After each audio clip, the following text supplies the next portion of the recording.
Okay, so I'm interested now in telling you how some of the other functions in the tracker work, and for that it's useful to have some data.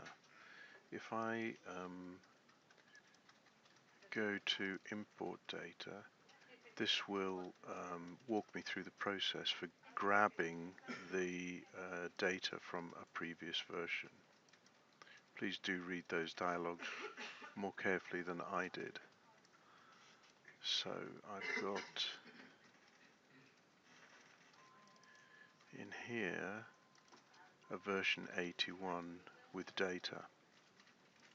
So I'm going to select OK. Cancel if you get any random password dialogues come up.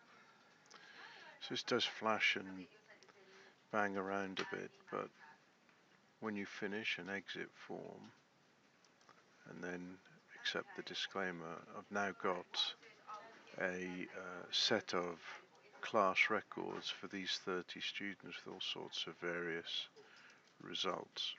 So now that that data is in there, we can start to have a look at some of the useful functionality that's in here.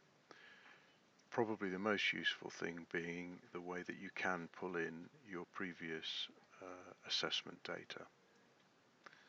So let's have a look at the kind of reports you can do. So the first 3 students have no marks, so it won't be that interesting. So let's take Jack Butler down to Russell Jones.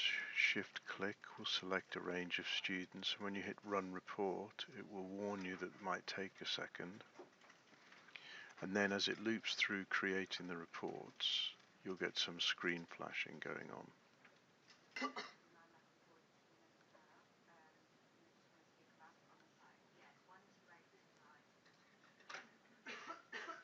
So 10 reports are done, and you're wondering what's the outcome of that. If we go into here, we can see now, this is the folder where the file that I'm working on is sitting in, so it's important that this sits in a folder where you have read-write access. You've now got 10 PDF files. I'm going to open 1 or 2 of these just to show you the data that we have. So what we have here is the first student, component 1 from DIT tracker, page 1 of 1. So this is for Russell Jones. You know the version number. So for learning aim A and level 2 pass. An important element that I wanted to point out to you here are that the comments that are in these boxes are very useful information for if you wanted to print this out at an open evening or hand it to the student. You're able to give some kind of sensible comments in here that are useful to capture. All of the students in the same way would have for their component 1 a report. Now I'm going to close this completely. If I was in records on if I was in the component 2 part of the system and I selected students, you would get a similar thing for component 2.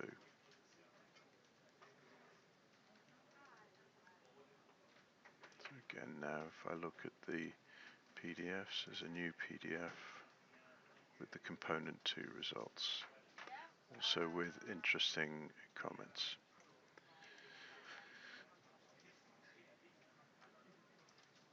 So that's the way the reports works.